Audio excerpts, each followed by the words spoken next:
6월 평가원 모의고사 총평 해드리겠습니다. 국어, 수학, 영어, 생윤, 사문에 대해서 총평 해드릴 거고, 저는 풀어보지 않았어요. 저는 이제 곧 기말고사이기 때문에 풀어보진 않았고, 메가 등급 컷이랑 제 여론조사 바탕으로 여러 가지 이야기를 좀 해드릴게요. 국어는 이제 제가 잘하는 편이 아니라서 국어는 많은 조언을 드릴 수 없습니다. 그리고 이제 최종 목표는 수능이니까 이번 시험 잘 봤든 못 봤든 너무 신경 쓰지 말고 정진하시면 좋겠고요. 정말 수고 많으셨고 계속 파이팅 하시면 좋겠어요. 그리고 6평 뒤 N수생이랑 고3 각각 무엇을 하면 되는지 영상을 이제 내일 올릴 거거든요. 참고하시면 좋겠어요. 먼저 국어 같은 경우에는 간략히 말씀드릴게요. 1등급 컷이 95점대에서 형성되고 2등급 컷이 대충 88점대에서 이제 형성이 됐는데 6월 평가원인 거를 고려하면 상당히 쉽게 나왔죠. 수능 때는 컷이 더 올라가니까 수능 때는 아마 이것보다는 어렵게 나올지 않을까 그렇게 생각을 하고요. 제 여론조사 또한 쉬웠다랑 적당했다가 압도적으로 많았기 때문에 일단 좀 수능 때는 더 어렵게 나올 가능성이 높으니까 좀 어려운 시험까지 대비하시면 좋겠습니다. 결과는 너무 신경 쓰지 말고요.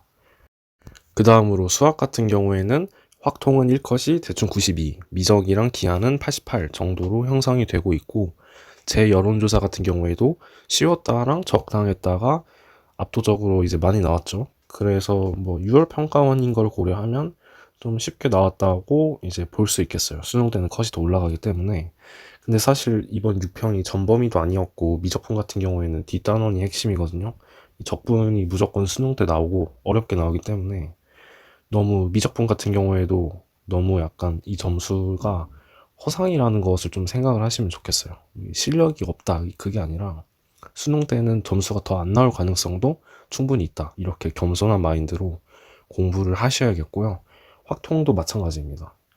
범위가 더 늘어나면 이제 좀 더 어려워질 수 있는 거고, 저도 이제 확통을 공부해봤거든요. 확통, 미적, 기하 다 공부해본 입장으로서 전범위인 거랑 전범위가 아닌 거랑 무게감이 다릅니다. 그러니까 선택 과목 공부를 절대로 게을리 하시면 안 될 것 같습니다. 이번 결과랑 상관없이. 그리고 수능 때도 보통, 그러니까 이게 수능이면 아무래도 4점 정도는 무조건 이제 올려줘야 돼요. 커트라인에서. 최소한 4점 정도는 올려줘야 되기 때문에 더 어렵게 나올 것 같습니다. 수능 때는 6평보다는 더 어렵게 나올 가능성이 높다 이거죠. 그러니까 더 어렵게 대비를 하시면 좋겠고, 이제 약간 몰라요. 1등급, 2등급 정도 성적대 나오시는 분들은 기출이랑 개념 같은 거는 이제 좀 마무리하시고 엔제랑 실무 같은 좀 심화적인 실전적인 학습으로 넘어가시면 되고, 사실 기출이랑 개념을 복기하는 작업은 10월달 즉 수능 파이널 때 다시 하면 돼요. 물론 꾸준히 복습은 하셔야 됩니다. 특히 오답 복습 잘 하셔야 돼요. 그러니까 사실 수학이라는 게 저는 개인적으로 공부한 만큼 나오는 그런 정직한 과목이라고 생각하는데, 공부한 만큼 안 나오는 분들의 이제 공통점이 뭐라고 느꼈냐면, 제가 어쨌든 고3 문이과 수학 조교를 해봤거든요. 근데 이제 느꼈던 게 오답 복습을 안 해요. 그러니까 본인이 이제 틀린 거에 대해서 강의를 듣고 해설지를 보고 고친 다음에 그거 그냥 방치해요. 근데 그러면 진짜 안 됩니다. 그러면 사실 오답을 한 의미가 없어요. 그렇기 때문에 여러분들은 등급대랑 상관이 없어요. 이거는 무조건 오답 복습을 꾸준히 하시면 좋겠고, 제 동그라미 공부법, 제 수학 공부법 유튜브에 검색하면 나오는데 그 동그라미 공부법을 잘 활용하시면 좋겠습니다.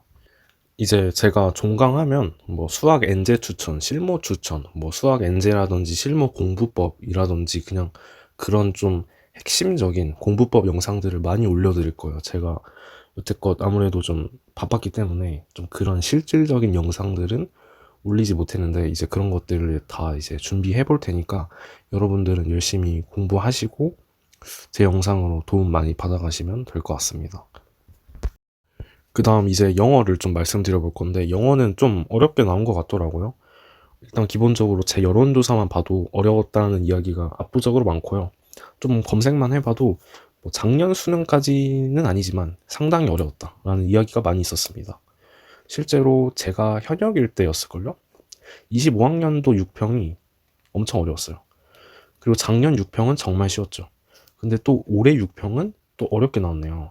근데 사실 이게 뭐 어렵게 나왔든 쉽게 나왔든 그게 뭐 수능 난이도랑은 사실 크게 이제 관련이 없는 것 같고, 여러분들이 깨달으셔야 될 거는 수능 때 이제 쉽게 나올 수도 있고 어렵게 나올 수도 있다 이겁니다. 그러니까 난이도가 어떻게 칠지 모르는 거기 때문에 영어가 아무래도 절평이니까 좀 다들 공부를 덜 하죠. 그만큼 정시에서는 좀 중요도가 떨어지는 것도 사실이긴 하죠. 국어, 수학에 비해서는.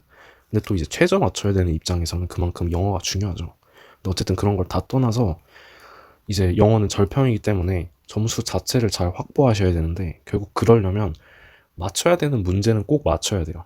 그러니까 맞춰야 되는 문제라고 하면 맞춰야 되는 유형이 될 수 있겠죠. 뭐 21번, 22번, 23번, 24번 이런 유형이라든지, 아니면 뭐 40번, 41번, 42번 그런 유형이라든지, 약간 그런 것들이, 사실 뭐 그런 것들도 어렵게 나오면 어렵습니다. 근데 시험 난이도와 상관없이 그런 유형이 나왔을 때 맞출 수 있도록, 즉 점수의 마지노선을 좀 잘 만들어 놓으셔야 이제 난이도랑 상관없이 점수가 좀 실질적으로 나오거든요. 그렇기 때문에 좀 강화 학습을 하시면 좋겠습니다.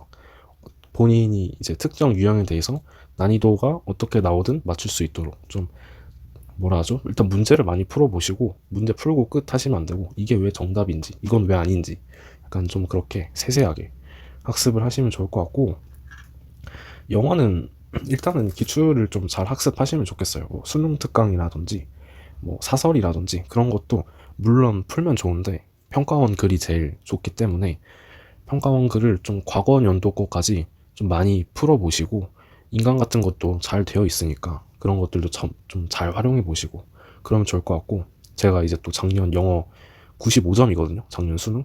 그래서 그런 것들을 좀 좋은 영상 만들어 볼게요. 이번에 이제 방학하고 나서. 그러니까 그런 것들도 좀 잘 참고하시면 좋을 것 같습니다. 그 다음에 이제 생윤 말씀드릴 건데, 생윤은 이제 1등급 컷이 47, 2등급 컷이 43 정도로 형성되었고, 뭐 좀 쉬운 편이라고 할 수 있겠네요. 근데 이제 사실 생윤 같은 경우에는 절대로 이제 점수 자체, 결과 자체가 중요하지 않아요. 네, 않고 오히려 약간 기출이 하나 더 생성되었다 이런 느낌으로 가셔야 돼요. 그래서 이번 6평에 나온 제시문이랑 선지 같은 것들을 다 정말 꼼꼼히 분석하시고 따로 또 정리하시고 수능 직전에 또 보셔야 돼요. 6평이랑 9평이랑 EBS 그렇게 올해 시행된 것들을 정말 꼼꼼히 보시고 수능 직전에 들어가셔야 좋습니다. 그리고 사실 저는 교육청까지 그렇게 보고 들어갔는데 확실히 좀 심리적으로 안정도 되고, 그리고 실제로 도움도 됩니다. 그래서 생윤 같은 경우에는 결과보다는 이걸 하나의 기출로 받아들이고 추후 분석이 중요하다 이거예요. 피드백이 중요하다. 그렇기 때문에 좀 꼼꼼히 공부하시면 좋겠고, 뭐 작년 9평 같은 경우에는 사실 리뷰어가 계속 안 나오다가 리뷰어가 나왔죠. 그래서 이거 수능에 나오나 안 나오나 했는데 수능에 갑자기 제가 기억이 안 나요. 기억이 안 나는데 아마 안 나왔던 것 같아요. 그래서 좀 이번 6평에 혹시 약간 또 그런 깜짝 이벤트가 있었을 수도 있죠. 저는 안 풀어봐서 몰라요. 근데 이제 그런 게 있었다면 그런 것들도 잘 대비하시고, 물론 그게 수능 때 안 나올 수도 있지만 어쨌든 대비하는 게 수험생의 자세이기 때문에, 그래서 좀 안타깝습니다. 공부할 게 많아요. 어쩔 수가 없어요. 저는 개념을 11회독을 했어요. 제 공부법 영상 보시면 알겠지만 그 정도로 빈틈없이 사탐을 과탐처럼, 이렇게 사탐을 과탐처럼 간주하고 대비하셔야 1등급이 나오는 거기 때문에 좀 그렇게 좀 치열하게 남은 기간 공부하시면 좋을 것 같습니다. 그 다음으로 마지막으로 사문 말씀드릴 건데, 사문도 쉽게 나온 것 같아요. 근데 사실 작년에도 6평 사문이 쉬웠고 9평이랑 수능 사문이 어렵게 나왔습니다. 그렇기 때문에 약간 올해도 그런 추세일 것 같아요. 왜냐면 사실 올해가 이제 마지막 수능이잖아요. 근데 이제 사실 그러면 더더욱 과탐을 기피하게 될 거란 말이죠. 그러면 사문 선택자가 진짜 폭발할 텐데 그걸 어쨌든 변별을 해줘야 돼요. 그리고 평가원은 변별할 수 있어요. 왜냐면 사문 어렵게 내려면 어렵게 낼 수가 있습니다. 아무리 공부해도 최대한 꼬아서 내고 좀 애매하게 내고 그러면 사실 변별 자체는 잘 되기 때문에, 그래서 사실 평가원 입장에서는 쉽게 낼 이유가 없죠. 물론 또 쉽게 나오면 할 말은 없어요. 근데 사실 수능 때는 어렵게 나올 가능성이 높기 때문에 이번 결과를 너무 이제 본인 실력이라고 생각하고 안주하시면 안 되고, 이제 파이널 실무 같은 경우에는 어렵게 나오거든요. 뭐 적중예감 파이널이라든지 그런 것들은 좀 어렵게 나오기 때문에 그런 거를 풀고 그런 게 본인 실력이라고 생각을 하셔야 돼요. 기출이라든지 이번에 쉬웠던 6평으로 실력 판단하시면 좀 많이 위험한 판단이다. 이 말씀이에요. 그래서 좀 절대로 점수 마음에 담아두지 말고 열심히 공부하시면 좋겠고, 사무는 사실 할 게 그렇게 많지는 않으니까, 뭐 지금 좀 점수가 안 나왔다고 해서 너무 불안해할 필요는 없어요. 지금부터 열심히 해도 늦진 않습니다. 근데 열심히는 하셔야 돼요. 그렇게 만만하게 봤다가 큰 코 다칠 수 있기 때문에. 그러니까 열심히 잘 마무리 학습하시면 좋겠어요. 어쨌든 이렇게 제 총평 마치도록 하겠고요. 도움이 되셨다면 구독, 좋아요, 댓글이랑 이제 친구분들께 공유도 좀 해주시고 그러면 감사하겠습니다.